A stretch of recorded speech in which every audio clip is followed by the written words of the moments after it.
Okay, thanks, Nicola, and thanks for not introducing me as a failed Mancunian, which is sadly the case, Charlie. Failed Mancunian technocrat. So I'm just going to finish off by reflecting on why we're here.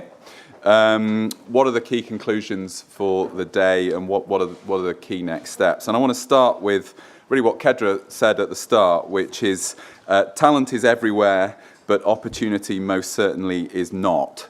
And the OFS is quite strongly set up to deal with that. The 2017 Act that establishes the OFS requires us to work towards equality of opportunity in relation to access and participation. And indeed, as Michael said at the start, my role is concerned with fair access and participation. So we're concerned not just with improving opportunity, we're aiming for equality of opportunity. We're not just interested in improving access, but fair access. And indeed, not just fair access to higher education, but fair participation once you get there. So, for example, when we think about quality, as many people have said during the morning, we're also interested in diversity and how those two things can support each other. Of course, most attention is paid to our regulation of individual universities through the requirement for an access and participation plan if you want to charge higher fees. And as Michael talked about at the start, we're making some quite fundamental reforms to that. We're requiring every university to conduct an honest and rigorous self-assessment, identifying gaps in equality of opportunity across the student life cycle, taking into account where they're based, what their mission is, the type of students they have. And we want to reset the level of ambition across the sector by asking universities to set new objectives to address those gaps they can see again in their own context. And as we talked about at the start, we're giving more time for universities to innovate, to be more ambitious, and to make progress on this. And of course, we're also challenging universities on the evidence they're using, what underpins the approaches they're taking and how they're targeting, how they're evaluating what they're doing and how they're improving over time. We take very strongly the points that were made today, for example, about the measures that are used. We also want to work towards multiple measures. Individualised measures must, of course, be used in relation to individual students. We're working to improve this with UCAS and government and others. We also will take account of how you manage that within your admissions, for example, and how you work, in how we assess your plans and how we monitor what you do over time if you're in universities. And I think the guidance is pretty clear on that, but do talk to us if you think it's not. Another key point is we will be joined up in our regulations. So yes, I'm focused on access and participation.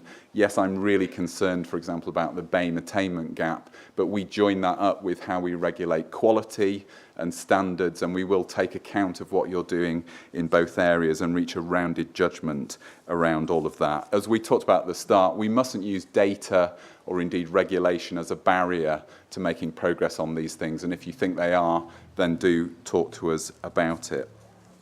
Universities told us that they could be more ambitious if we made the changes we're making. So we really want to see a step change over the next 5 years, and I'm looking forward to seeing this in a lot of the plans that we receive later this month. But importantly, this day is not really about the regulation of individual universities. It's not so much about the pressure side of things, it's about the support. And we also have a very clear duty in the 2017 Act to support good practice sector-wide, and that's really what we've been focusing on today. If we're going to make the progress that we all want in this area, we need to work together to identify the biggest challenges, what's causing them, what we can do about them, what approaches are being tried out in different places with different groups of students, how this could be rolled out in other places with other students. And importantly, government, OFS, agencies like UCAS, indeed the third sector, which is very strongly represented today, all have crucial roles in doing that. There are a number of challenges we could have identified today. So we could have talked about student mental health and well-being.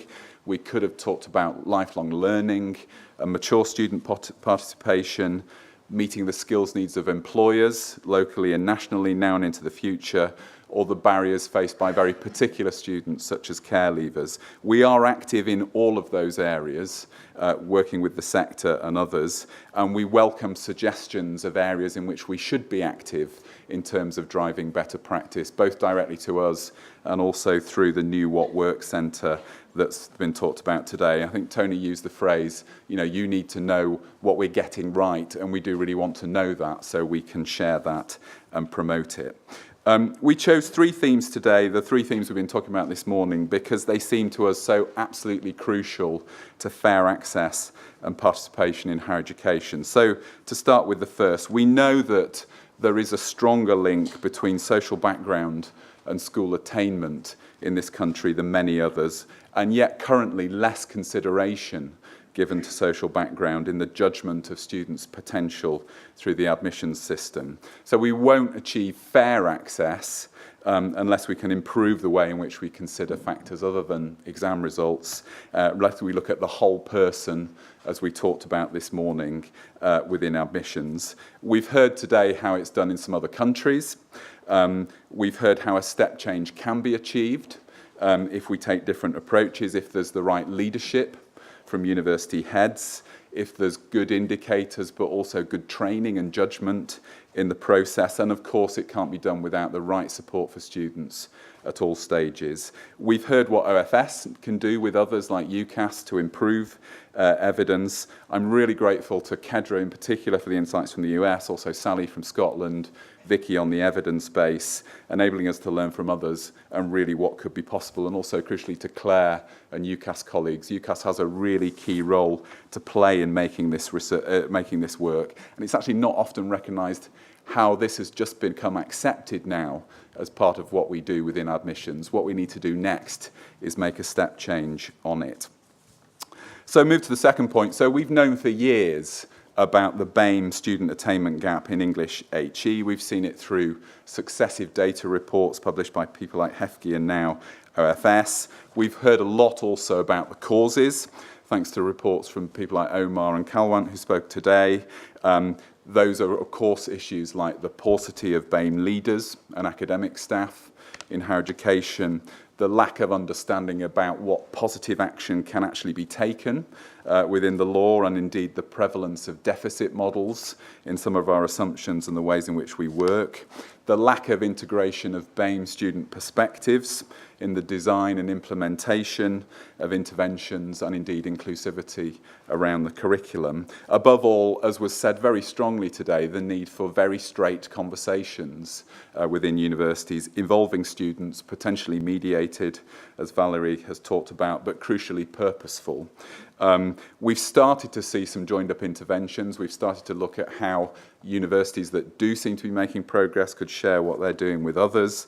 I don't think we've seen before this week, potentially, with this event, crucially the UK and NUS report tomorrow, such a clear commitment from the sector, from students, as well as our regulatory requirements to really deal with this as we have before. And if we can tackle this, and this is probably the biggest fair participation challenge we have in higher education, if we can tackle this, we can also set a high bar for others we work with, for employers and communities, as Tony talked about today and Hayatun talked about as well, and RAF.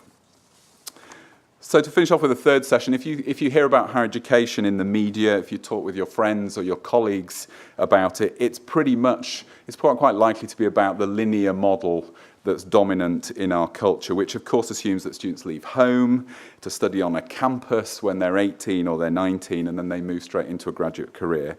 To a certain extent, it's never been like this. So going back to the origins of civic universities in the 19th century, to the establishment of polytechnics and the Open University in the 1960s, the expansion of higher education in further education in the 90s, there's always been a strong element of actually expanding higher education and changing it to meet different needs, and particularly students who want to study locally. But it's less like that than ever now, as everybody's just talked about in this last session. More students study whilst living at home. Actually, the new providers that the OFS is now regulating, many of those are really strongly focused on local students, mature students, niche professions, etc. And new models like degree apprenticeships are bringing different types of study into play. As we heard from Charlie, around half of students are now experiencing higher education and moving on to work in this way, studying and working where they grew up. And that means we can't assume that they'll choose courses in universities and colleges in the same way. They won't necessarily have the same learning and teaching and support needs, and indeed, crucially, as we talked about at the end, the same opportunities in the labour market, particularly if they're from parts of the countries with lower productivity and growth, and yet are the places that are most in need of their graduate talent and skills. So we need more than ever to ensure that we're not treating them as unusual, to pick up the point that was said at the end. And indeed, this is embedded in all of our work. That's crucial for current students, but also, as Bob has said, and indeed the Social Mobility Commission yesterday very strongly said, it's crucial for the future prosperity of towns and cities in all parts of the country. And so the next generation can benefit from higher education wherever they live. Any discussion of universities in the current environment is likely to touch upon the role of university in public debate, the extent to which we can be a prominent and public source of reason and evidence and civil debate. And I think we've fulfilled this today. We've brought evidence and perspectives of many different kinds from different parts of the UK and from overseas, to address problems that inspire really quite different views.